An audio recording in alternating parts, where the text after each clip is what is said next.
Uh,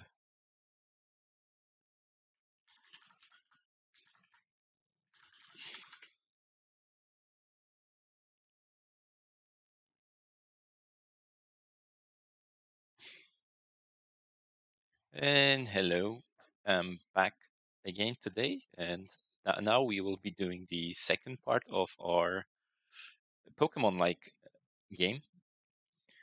For this, we have a lot of things to focus on, so let's get into it. Before I start, I want to talk assets. So I'll be using some assets that I found online that are free to use when I'll be posting these onto YouTube. Uh, everyone will, the links will be available, but I'm just going to drag across some of the places that I'll be getting the assets from. So this is the first place.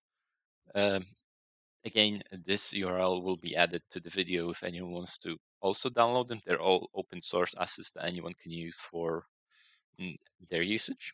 So that would be the first one for today, and this is the second one. This is a very cool website where you can choose between your sprite, select options as to what they wear, etc. And once you have all of the selections done, you can just export that as a sprite, and you're going to get all of these nice sprite packages down. So let's put in the assets that we'll be using today. And let's go into resources and create a new folder. Let's call it UI. And I'll be dragging in all of these guys in.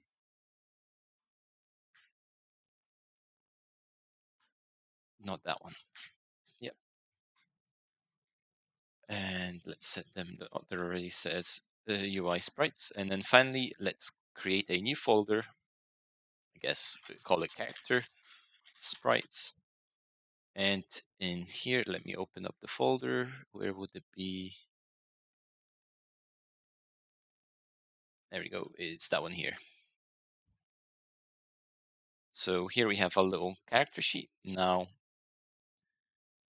if we open this in our sprite editor, this is kind of what the character look like, and this is what we're going to use as the default player character that can run around. So first, we kind of just want to change it to multiple, press apply,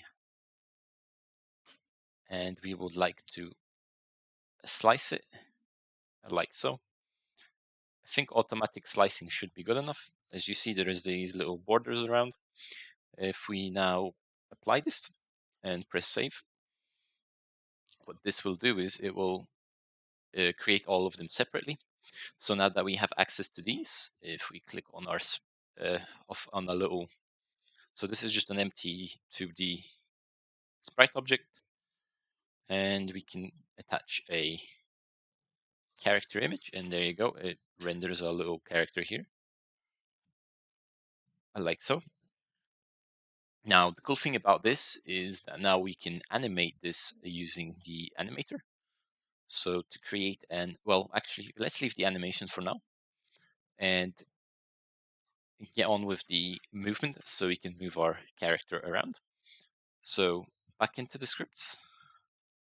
Just going to make a new folder, and that's for our, I guess,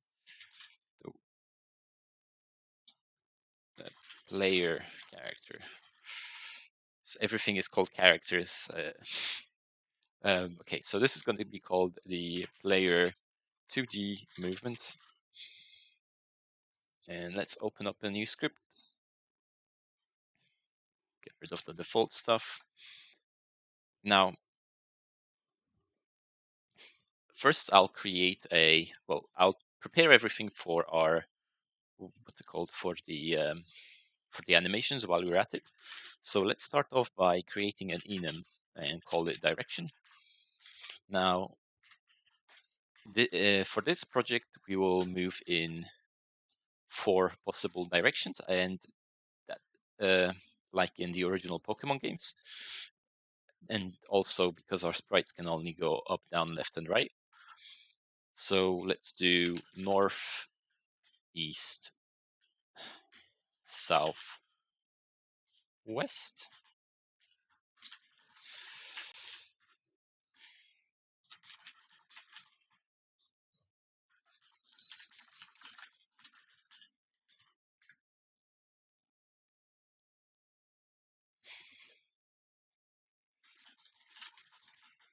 There you go, like so. Now, with this done, let's do some input reading. So let's create an update function, and we can read each key by just doing input.getKey. Now, we are going to use getKey instead of getKeyDown, because if we press get, I'll actually show the difference between both of them.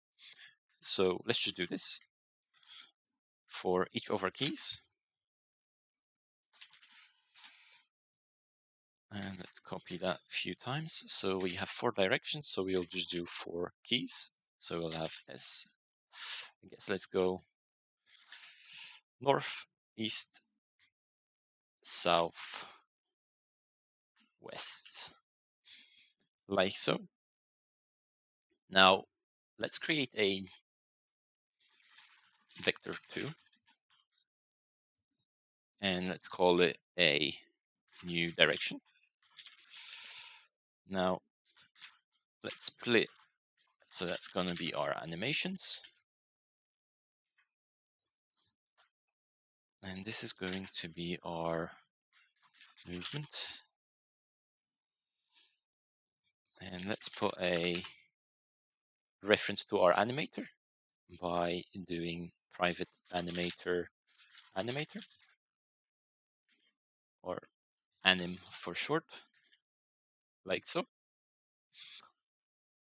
Now with this, we have a setup for animation. So this is a reference to the animator script, which handles player animations.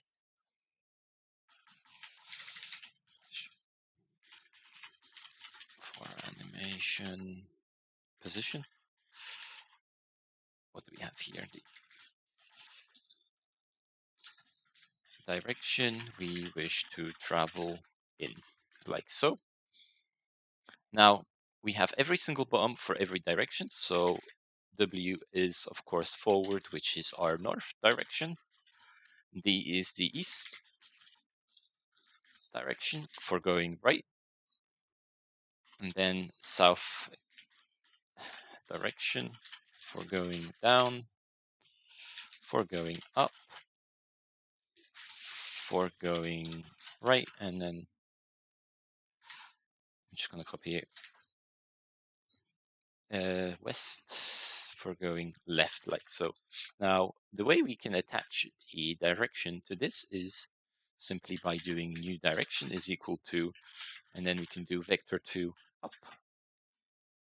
And of course, for this would be vector 3 right, vector 3 left, and vector 3 down. Now, what this will look like is the vector will look something like this. So it's going to be, so we have our vector, which takes our x and y for going. So x is going to be our left to right, and y is going to be up and down. So for right, x is going to be set to 1, y is going to be set to 0, etc. And of course, it's going to be 0 on the x if you want to go left. So if you want to visualize it, it would be something like this. So if we have our 2D, that would be our y, and that would be the x. So we have 1 here, we have 1 here. So this is right. So the positive is right, negative is left. Now with this done, we are going to use a raycasting to detect our edges for this specific project, and we will of course, so to get our raycast, we will do a simple raycasting script. And to do raycast, let's just do a private void, so cast ray. I guess direction check, we can call it. Now let's add a direction check to every single one of these.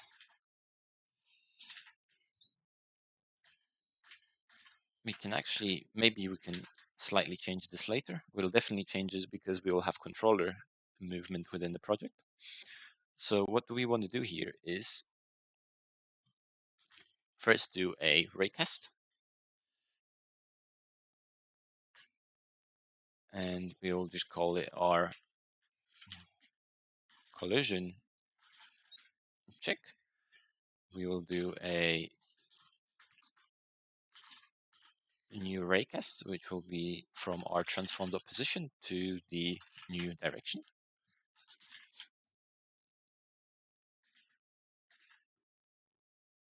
Like so. Oh, come on, Unity, stop. Actually, why did I do that?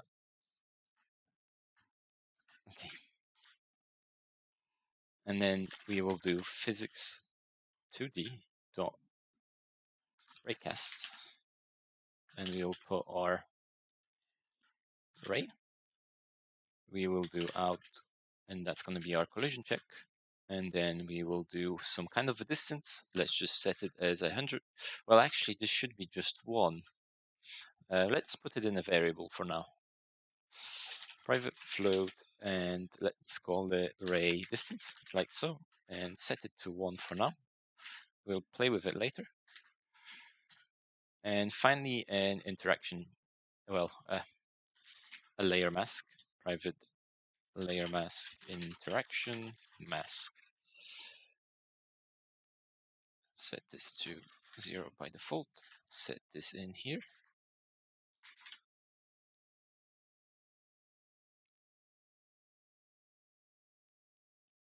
Argument, wait.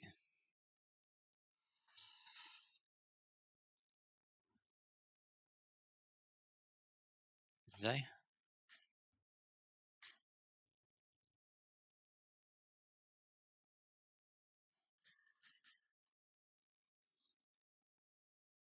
Wait, what? Ray? Yeah, so origin, which is, yep, which is the default, yeah, so that should be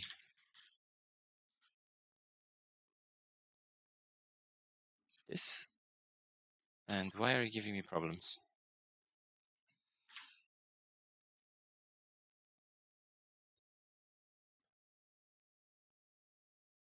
Ooh.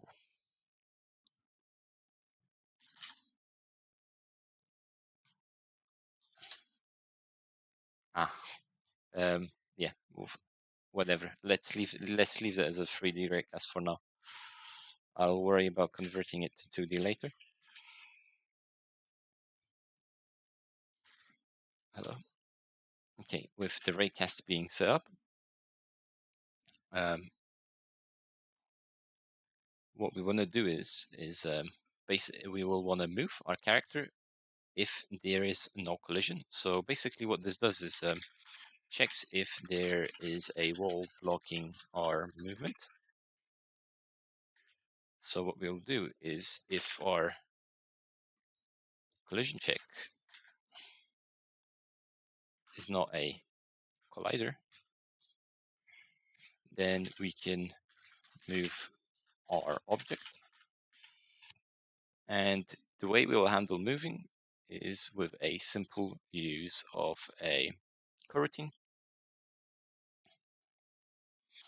So let's create a coroutine for movement.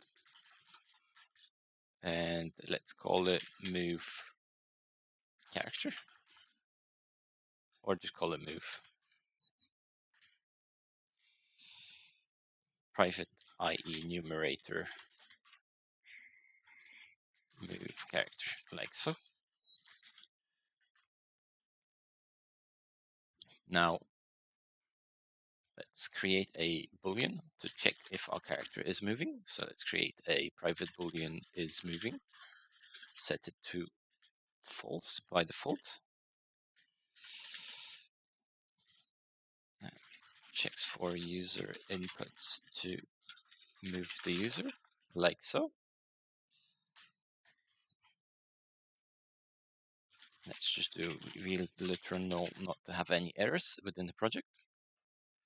And then, of course, when we run this coroutine, then that means we've done everything and the moving has been set to true. And then at the end, is moving will be set to false, which means that our cycle of movement has been completed. So let's create a new variable for our start and end position. Actually, let's just do private, and let's call it a vector2 start position. Our start position is going to be equal to this.transform.position, like so. And with this, let's do the end position as well. Let's put end position here. And with these, we can now do a little bit of so what we'll do is we'll do our end position, and that's going to be equal to new vector 2. We'll put our start position dot x, and what we'll do is do a little bit of whoa.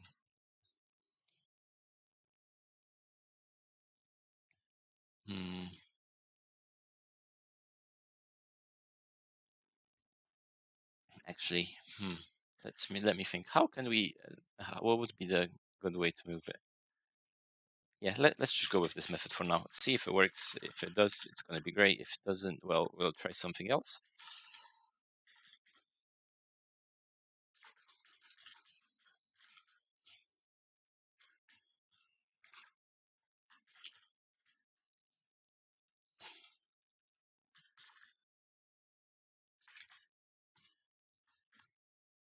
Do direction.x.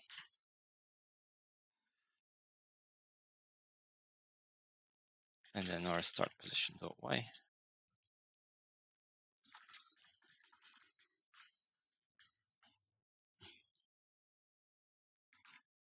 Wait, no.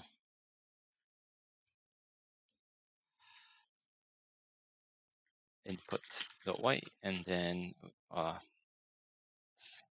direction.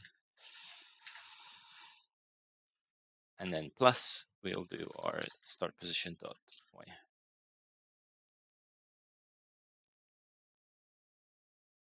Like so.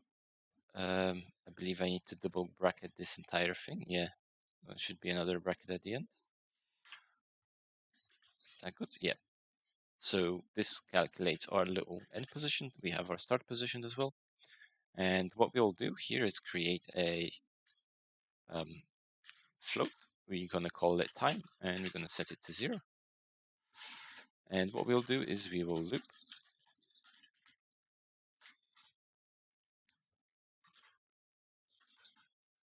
And we'll loop while our time is smaller than 1. 1 is going to be the time it'll take for us to do our entire movement. And of course, to move, we'll do time plus equals to time dot delta time. And we'll times it by a number. So let's create a new float. And let's call it transition speed. Let's put it together with the distance. So, whoopsie daisy, how fast do we move from one node to another, I guess, if we can call it a node. Transition speed. Let's set transition speed to something so our character actually moves. And later on we can modify this so it makes more sense. And then what we will do here is our transform.position, and it's going to be equal to vector3.lerp, and we'll just move between our start position and the time.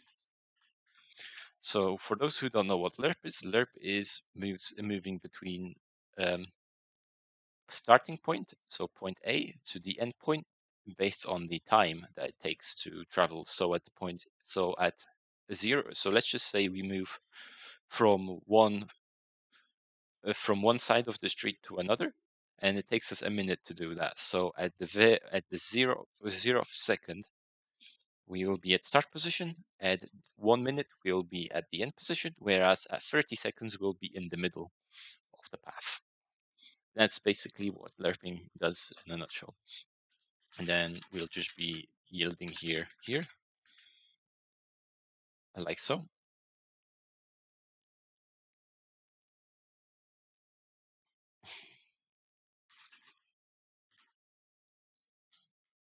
maybe actually just do wait for the end of frame. I don't know. Let's see how that's going to work.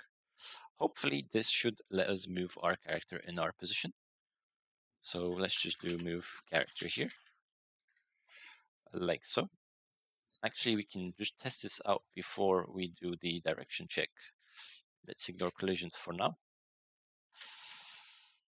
and get the movement sorted. And then we can work on the collisions a little bit later. Okay, so let's see one more time over the code. So we set up our position vector. We move the character in that specific direction with a lerp. Let's see how that's going to work. If it doesn't work, that's, oh, great, camera. Let's attach the camera to the sprite.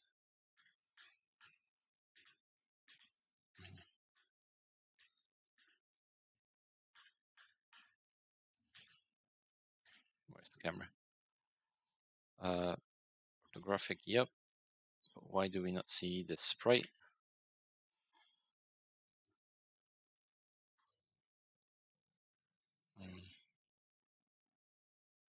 So the character is, oh, we can now. Projection size, change it to 1. We're not going to see if we're moving, are we? Okay, so let's add another pack that we have from our packs. Let's have a look. So another pack that I'll be adding real quick to this is an RPG pack, which can be found in here. Again, it's another open source pack.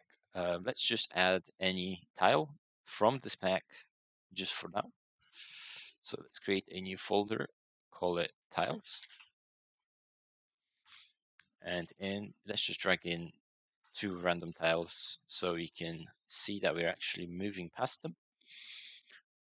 And I'm actually surprised there's no lights in this scene. I mean, what? There are. So let's just drag some empty, I call it character, object. So yeah, that just creates a sprites renderer with that specific icon, and they're a little bit small, so let's make them bigger.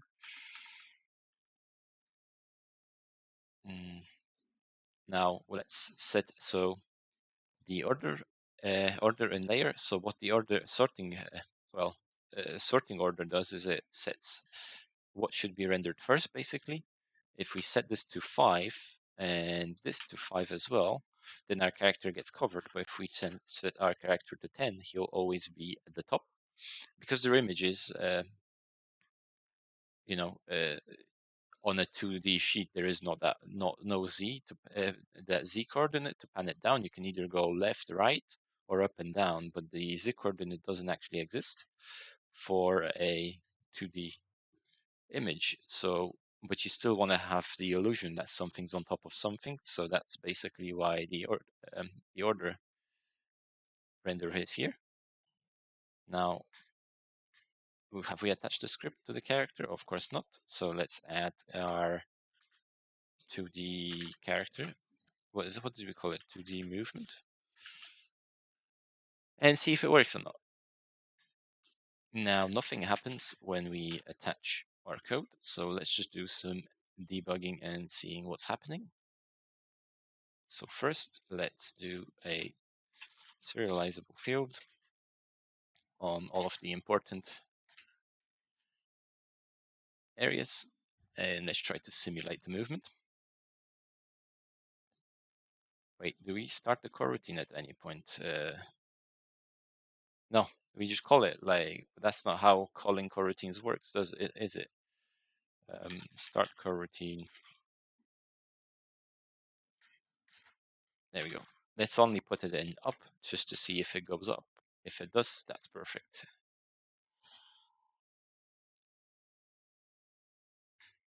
Okay. So now we know that it actually works, but when we press up,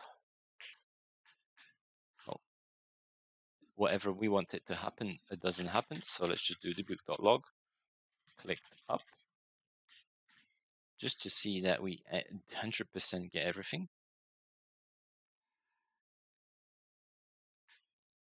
So we did click up, and our new direction and end position gets set up correctly, but we're not moving between our character.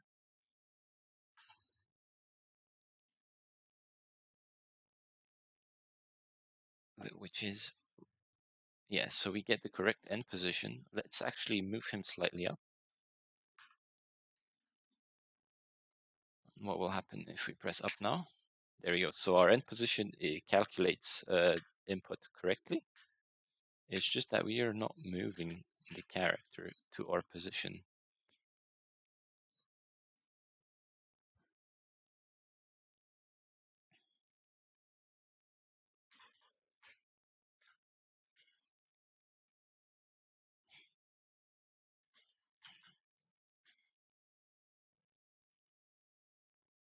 So this piece of code runs.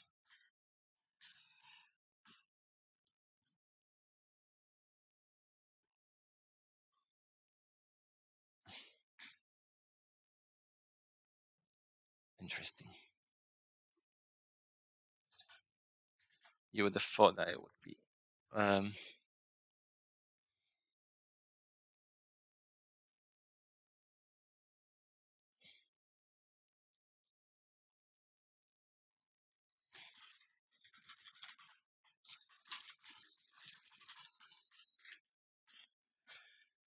Oh, I like a little bit of mystery.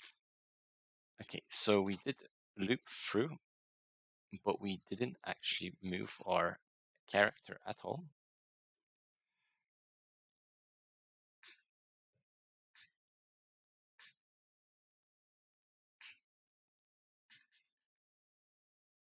Nope.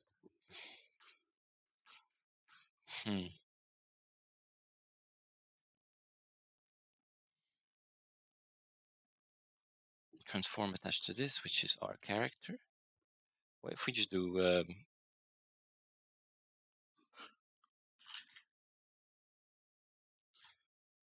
let's cheat this out a little bit. Just so our transform position is equal to and pause. Oop.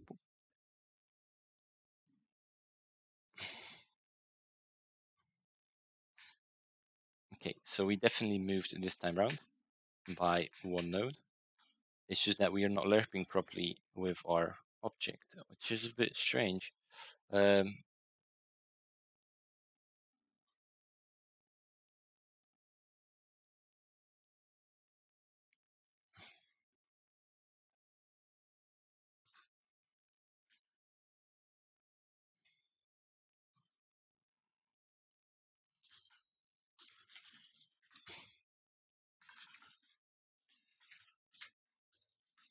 Why would you not lerp?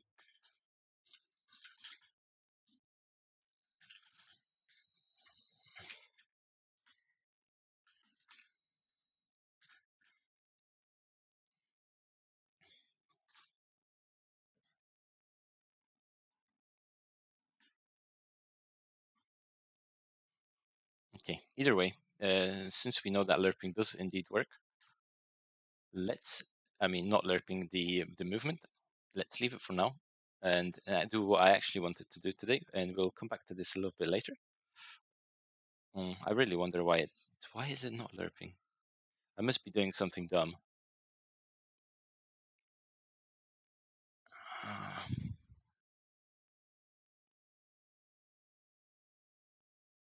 Okay, whatever. We'll never move anywhere if we don't move on. So since we want to get the battle system to work a little bit better than it currently is, let's create a new script, call it the encounter system. We'll come back to the movement after we set this up.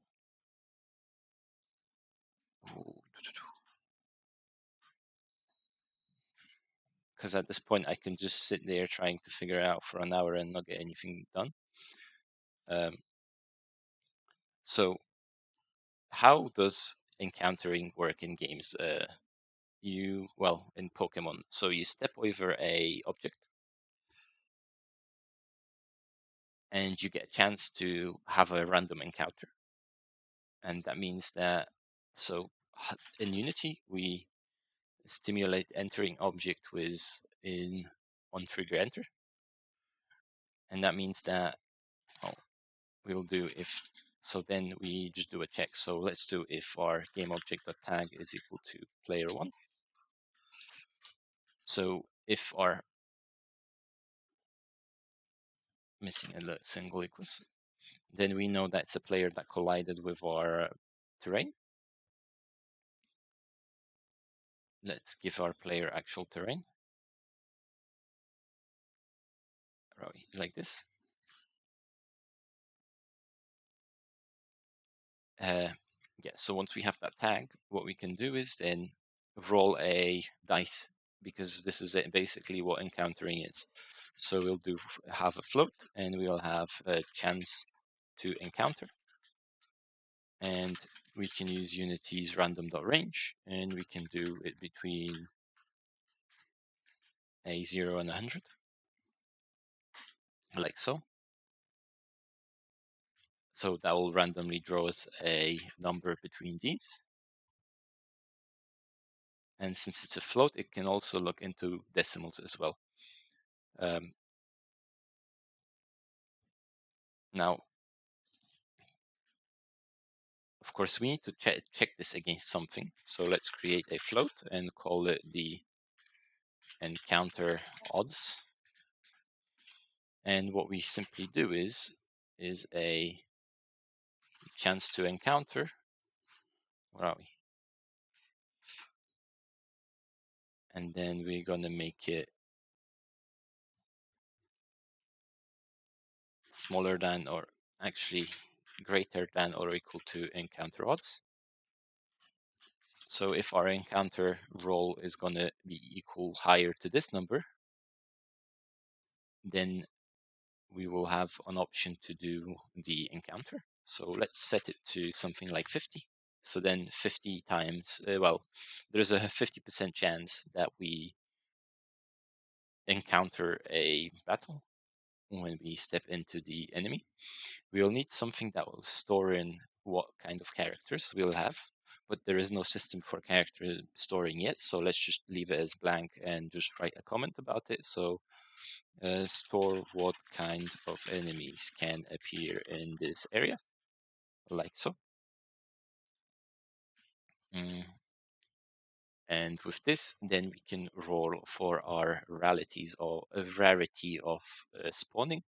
So let's make some more values for our rarities. And so if we think of a game, I guess we usually will have a common. I guess you can have an uncommon rarity. It could be rare, very rare. What else could there be? And then let's just do, I guess, legendary rare. Now, then we can assign some kind of odds towards it. So we can have common at 44%, uncommon at 26. Of course, this can be, it's better when this can be modified via other systems, like different for every area, but this is just something general to go off of for now. And then our legendary rare encounter would be like a 1% chance that it occurs. Now, we would then check against each and single one of them by rolling another dice, and let's call this our rarity chance, and we will roll this again at random.range between 0 and 101. Now, after this, all we have to do is just make a bunch of if statements. So if our rarity chance is a smaller than or equal to, and then we're going to put legendary rare. So that means that if we roll between 0 and 1, we will get our legendary character to pop up. And then we'll do else if, and we will basically do this for as many rarities as we have. So let's copy this like so. And I believe we have how many? 1, 2, 3, 4, 5 rarities. So let's do this 2, 3, 4, 5 times and change this to very rare, rare, uncommon. Wait, I got confused. Very rare, rare. Now, the reason why we do this from the highest rarity to the smallest is because what? Is because otherwise we would be always resulting in common drops. Because it first check. So it first check. Let's just say we roll 1. It would first check for our legendary rare, and then it wouldn't check. It would first check for the common if common was at the top. And since 1 is smaller than 44, we would pick a common one, but it wouldn't check if it fits into any other criteria. So doing it in reverse, we will always get the rarest opportunity first. And then, of course, when we do that, we signify to the system that we have found our target. So let's just do debug.log found legendary encounter. And with this is basically this system complete. Of course, there is a lot of missing and nothing's going to load, but we're still very far with our entire system as a whole. But at least we have that now. So let's move back into our other scene real quick and then spend like the last 5 to 10 minutes trying to figure out why movement doesn't work. What are we having here? So this is what we had done by the end of first part, and we had a simple UI we could, and that would load in our characters, which we currently manually assign. And then we could click to attack and attack. Of course, there's no moves, and after each attack, they would get removed from the list, and so on. Of course, in a typical a Pokemon battle, there would be only 2 characters, but we do want to have more modes later. So first, let's change these UI panels slightly. That's why we added the assets. And start working on some extra sets of code to make everything work a little bit better here. Because we currently have a lot of gaps. So let's go into UI. Let's disable the moves panel. Let's go into the action panel. And I want to attach, I want to attach the boxes to each of the, let's go with red one, yellow, and then blue at the end.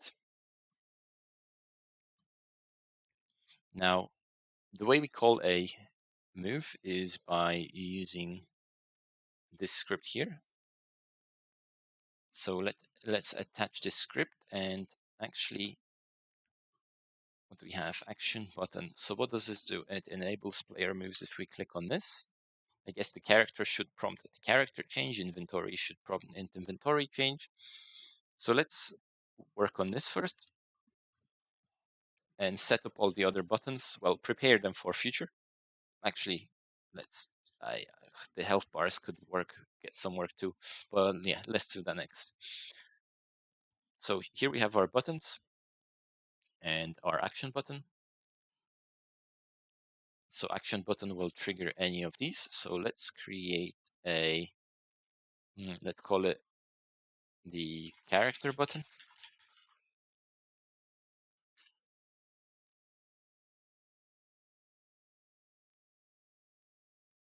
The escape button. And we'll have an inventory button.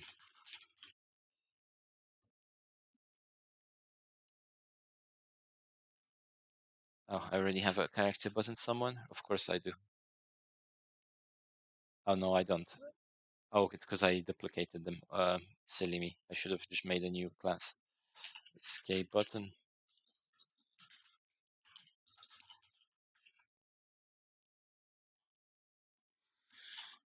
Inventory button. There you go. Like so.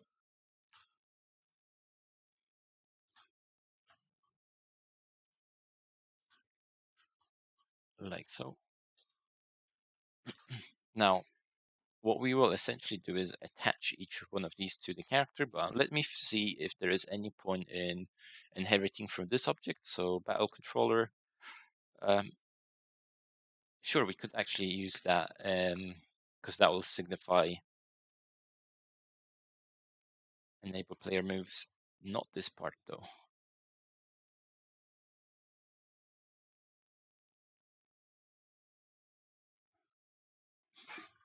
Okay, so what I'll do is I'll create a start function here. I'll make it public, and I'll make it a virtual function, like so, and we'll move this out of here to here. This will also be a virtual function, like so. No, actually, this can stay as a private function, like so. And then each of these will now inherit from the action button.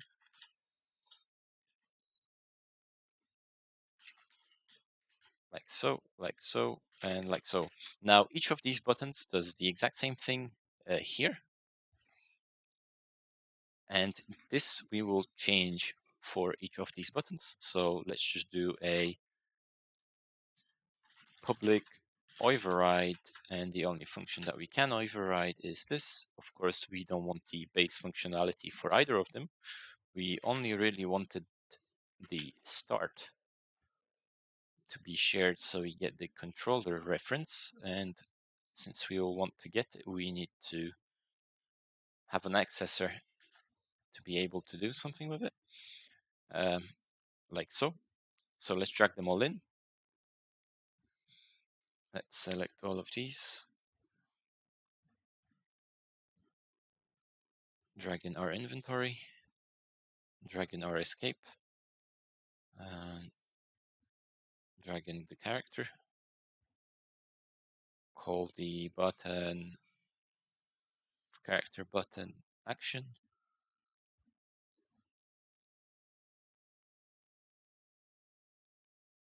action, and one more time action. Now for escaping, we will for now just do a debug.log the user wants to escape. Later we can have some odds of escaping, but for now it's unnecessary, and then we can just do scene manager dot load scene, and then we would load I guess world scene or whatever we're gonna call it. What is the current world scene called? Yeah, so that will just load this scene straight away. And let's put them into the build order,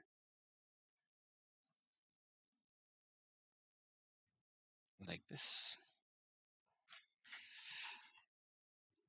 And let's quickly see if that part is going to work. There you go. So that does indeed work. Now, we need an inventory button to display inventory, but of course we don't have inventory, and we have a character button to display our characters that the player will have. But of course, there is nothing that stores our player characters that are in the current battle queue. So let's work on doing that now. I guess what we will really need is a game manager that is going to be a prefab. And this game manager will have to store all of our players' information. So let's just create a script called game manager, attach it into our game manager script, put it here, edit the script, and what we will do here is we'll create a public static instance, a public static game manager, and we're going to call it instance, and in awake we will create an instance. So we'll do if instance is null, then instance is equal to this, else destroy this.gameObject, and then finally don't destroy unload this.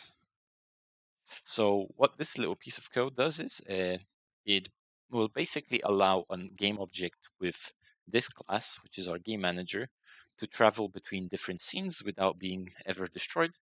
And that's exactly what we want, because we never want to disappear with our player data, character data throughout the game. So if we look now, we have our done destroy unload. We press escape, and our done destroy unload is still in the exact same place as it was previously, which is great. So now that we have this, we can create something that will store in our players for the character button to display something. So let's create a serializable field, and we're going to call it private list, and it's going to be a list of our characters, whatever it's called. This is going to be called own characters. Yep. Owned characters. So this is going to be characters in party. And while we're at it, we might as well make a second version of this. And this is going to be our all owned characters. So the first one will store every single character that we possess. And the first one will only store the ones that we are actively using for fighting. Now let's have a look at how that looks in the inspector. So we made the field serializable, but nothing appears in here. Now, why would that be? Probably because this class, it doesn't inherit from anything, and it's not a serializable field. So let's just add a tag called system.serializable into our field, and now we see the objects appear in inspector. So let's actually just create two fake characters. There you go. So if we press 2, it just creates 2 empty fields. But what we really want to do is we want to populate them ourselves. Oh, actually, everything is public as well. I mean private, which is a problem. But at least we have the characters. So first, let me think. What would we need? Yeah, let's make these fields serializable.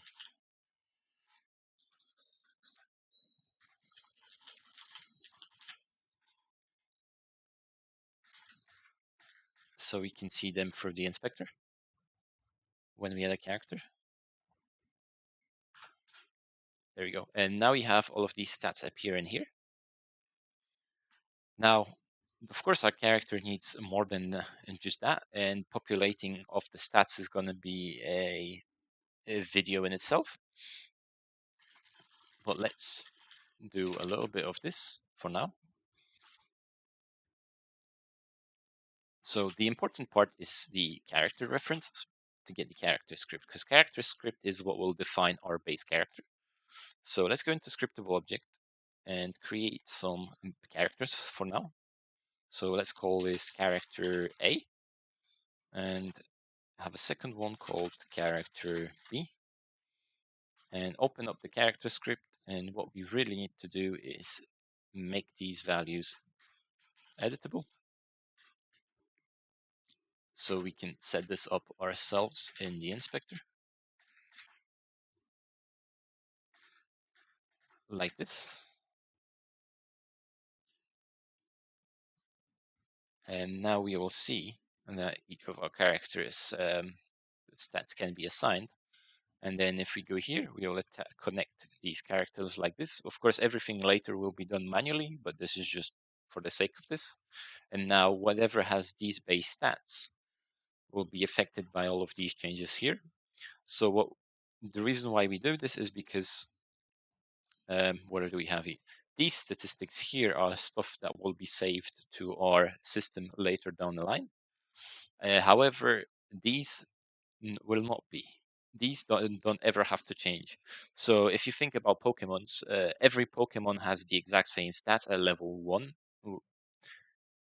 because, and if you ignore, if they all had a 0 IVs and 0 EVs, for those who know what they are, then they would be at the exact same, well, base stats multiplied by the formula of the level, right? So we always want to keep these the same and not modifiable, but these can be changed with player interactions. So these can be rolled differently per character, and these can be trained through the use of game. So we do want to keep that in. But anyway, we went off slightly. So let's move on to what we were doing. So we've prepared that, we've prepared this, and now let's slightly expand on our scripts. So we have our characters, but we also need our items. So let's create a script called item, make a new folder, and call it inventory system. I guess, yeah, this is what we'll do. We'll create classes by what we need to add to this. And item is going to be a scriptable object because items will never change from what they originally are. Now, each item will have some kind of a ID. So let's put private int item ID, private sprite item image. They will have public void use, and that's going to be a virtual function. So using the item in mid battle. So this will allow us to use our item. This will be the ID of the item and the image that we see when we in the UI. There will be more values added later when I figure out what we want to do with the items, but for now this is enough. File name is equal to, I guess, new item. Menu name is going to be items slash new item. And finally, order is equal to 2, whatever. Now let's double check that this works. So if we now click here, we will have items and we can put a new item down like so. Yeah, sure, whatever, don't care about that. What else do we need? So since we know that we need that, now let's change this to a list of our owned items. So put item here, and we're going to call it player owned items, like so. And now, if we go into our game manager, we will see that our owned items appear here. So we can press 3 here. Let's create a new scriptable folder called items, and let's create some test items. So call it test1, copy, copy. And then if we lock this from moving, just reset this, we can drag in our items. And this is what we'll do when we'll store our items in this way, because it's very easy to create a new item using this method. And then, okay, so now moving back to our inventory system, our inventory system will have to display every single item that we have in a new UI. I don't have an idea on how to make the UI just yet, but since we're using Pokemons, I'll just look how Pokemons do the UI and do this whenever we do it. But essentially what this will do is it will open up the UI. So let's get the script and write down some comments for this. So what will happen here is open a panel with the items, display all the items, like so.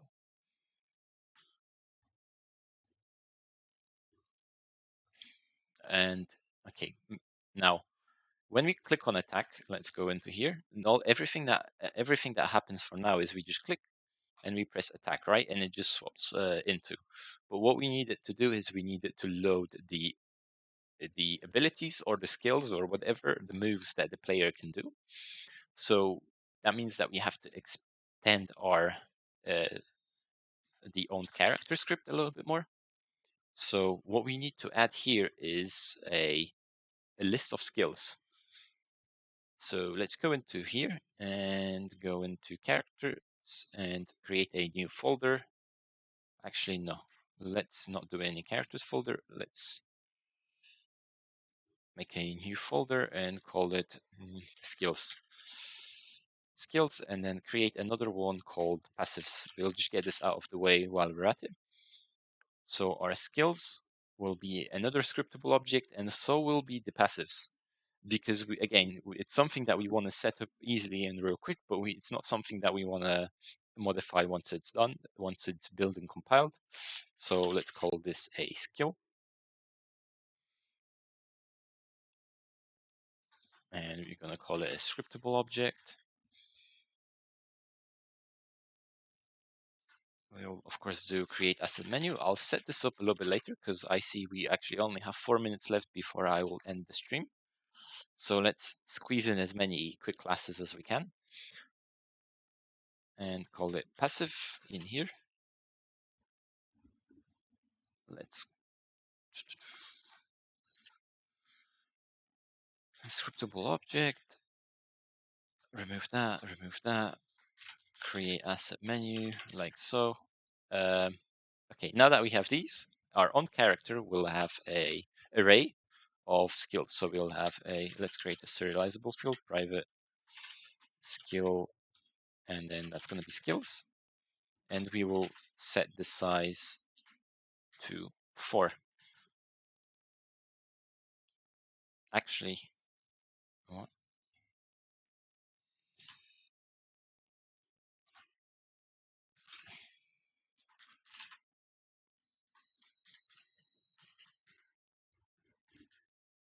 Yeah, so we'll have a total of 4 skills that we can populate. And we want to have a single passive. So let's create another one, which is called private passive. And that's going to be our passive, like so. So now if we quickly go into our game manager, we have a character. They can have skills. Of course, it's none for now because there is nothing that we've created. But if we go into, I'll need to later create as a menu for them. And what we're going to do next, I guess, is when we click on the attack, it's going to load in the skills of the current attack. Yeah. Okay, and of course we want to move the character from here into here instead of having just an empty game object of a something. Let's quickly fix the health then, and I'll finish because we have exactly 2 minutes left of the stream. What we have here, we have our background health. So we have, let's go into, I guess the finished movement will have to wait for next part, which will be, what's today? Thursday, tomorrow, which is Friday.